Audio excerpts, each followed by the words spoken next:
अगले मैच से अवेलेबल हो जाएंगे पैट कमिंग। तो अब सवाल ये उठता है कि क्या ईशान किशन को ही कप्तानी कंटिन्यू करवाई जाए, क्योंकि भाई ईशान किशन ने उस टीम के साथ जीत दिलाई जिस टीम को उम्मीद ही नहीं थी, शायद कोई विश्वास ही नहीं कर रहा था कि ये टीम, ये सनराइजर्स की टीम एक आधा मुकाबला भी जीत सकती है। क्योंकि सनराइजर्स की जो गेंदबाजी थी ना, बैटिंग तो हमेशा से अच्छी थी। जब हमने इस पे बात करी थी खजान स्क्वाड पे, तब हमने भी यही बात करी थी कि भाई इनकी जो बैटिंग यूनिट है ना, वो बहुत ही ताकतवर है, बहुत खूंखार लगने देखने में लग रही है। ऊपर से नीचे तक सभी ऐसे बैट्समैन है जो सीधा बल्ला घुमाते रहेंगे और मारते रहेंगे। लेकिन वहीं अगर इनकी गेंदबाजी पे बात आती है, तो फिर बात यही आती है कि भाई ऐसा कोई नाम नहीं है। एक जो नाम था पैट कमिंग, बड़ा नाम था, वो अवेलेबल नहीं थे उस टाइम पे। तो क्या था, यही था कि भाई इनकी जो गेंदबाजी है ना, वो अगर 250 रन बना भी दे टीम तो ये 250 रन चेस करवा देंगे। लेकिन अब अगर ईशान किशन ने इस गेंदबाजी यूनिट को खड़ा कर दिया है, दम भर दिया है इस यूनिट में, तो मुझे लगता है खजान अब एसआरएच मैनेजमेंट को, एसआरएच ओनर्स को ये डिसीजन लेना होगा कि क्या ईशान किशन, क्योंकि देखो सवाल तो ईशान किशन की कप्तानी पे खड़े हो रहे थे जब स्टार्टिंग में एसआरएच हार रही थी। लेकिन उसके बाद ईशान किशन ने इनको खड़ा किया ना। एसआरएच के जो अभी है खिलाड़ी, उनको ईशान किशन ने खड़ा किया, उनके अंदर दम भरा, कुछ बोला होगा ना उनको, कुछ स्पीच दी होगी ईशान किशन ने, कुछ बोला होगा। ऐसे ही नहीं ना झारखंड को, भाई ऐसे ही नहीं उन्होंने झारखंड को चैंपियन बनाया।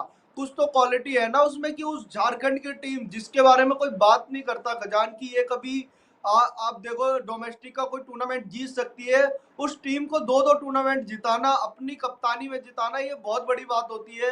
और ये उन्होंने आईपीएल में भी करके दिखा दिया, एक ऐसी टीम की बॉलिंग यूनिट को खड़ा कर दिया जिसके बारे में हर कोई ये बात कर रहा था कि भाई इनकी तो बॉलिंग यूनिट है ही नहीं।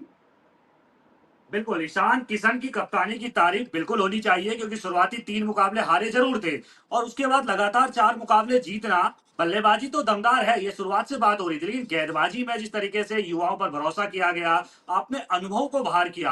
हर्षल पटेल जो भाई 2-2 बार मुझे लगता है कि पर्पल कैप वो जीत चुके हैं आईपीएल के इतिहास में, उनको आपने बाहर किया। जयदेव उनादकर जैसे खिलाड़ी को आपने बाहर किया, लेकिन उसके अलावा आप लेकर किसको आए? पहले डेब्यूटर में, वो भी एक ही मैच में 2 लोगों को आप लेकर आ जाते हैं। चाहे आप परफोलेंगे की बात करें या फिर आप हुसैन की बात करें, हुसैन अभी भी खेल रहे हैं लेकिन परफोलेंगे इस मुकाबले में बाहर थे, उनकी जगह मधु शंका को लेकर आया गया और मधु शंका को लाना भी एक अच्छा कदम ईशान किशन का रहा क्योंकि एक विकेट उन्होंने चटकाया, शुरुआत में विकेट चटकाया और बहुत महत्वपूर्ण विकेट जो है वो मधु शंका ने लिया। यानी कि श्रीलंका के 2 तेज गेंदबाज आपने खिलाए, ठीक है पैट कमिंस आएंगे तो आप मधु शंका को बाहर कर सकते हैं क्योंकि थोड़ा महंगे साबित हुए, एक विकेट भी लिया, ठीक है आप मधु शंका की जगह पैट कमिंस को लेकर आइए। लेकिन कप्तानी पर बात होगी थोड़ा सा कि भाई ईशान किशन ने जिस तरीके से इस टीम को चला रहे हैं, जिस तरीके से लगातार 4 मुकाबले जीत के आप टॉप 4 में अपनी जगह बना चुके हैं, लगातार पिछला मुकाबले जीत के आप टॉप 4 में थे, अब आप टॉप 3 में आ चुके हैं। कहीं ना कहीं बल्लेबाजी आपकी जो है वो दमदार नजर आ ही रही थी, अब गेंदबाजी भी दमदार आ रही है। आपके पास बड़ा नाम कौन है? कोई बड़ा नाम नहीं है आपके पास। आप परफोलेंगे भाई डेब्यूटन है, इसके अलावा हुसैन उन्होंने भी इसी सीजन में डेब्यू किया, इसके अलावा हर्ष को देख लीजिए,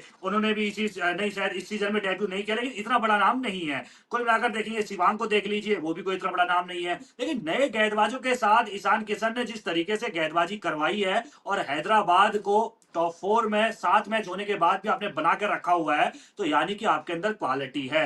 शुरुआत के 3 मुकाबले हारे जरूर क्योंकि आप समझ नहीं पाए, आप अनुभव के साथ गए। मुझे लगता है सही है, ठीक है, आप अनुभव के साथ जाना ही, शुरुआत अनुभव के साथ ही करना चाहेंगे, लेकिन उसके बाद अब जो है वो हैदराबाद की टीम लाइव पकड़ चुकी है और लगातार 4 मुकाबले जीतना कहीं ना कहीं अपने आप में ये मायने रखता है। अभिषेक शर्मा की थोड़ा सा बात करें तो कई सारे रिकॉर्ड अभिषेक शर्मा ने इस मुकाबले में तोड़े हैं।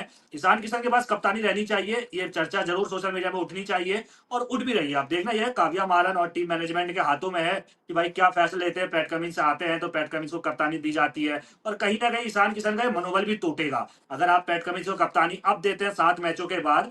ऐसा करिए आप अगले सीजन में दे दीजिएगा, अगर आपको देनी है तो शुरुआत से दे दीजिएगा। अब आपको ईशान किशन के साथ ही जाना चाहिए, मुझे जहां तक लगता है।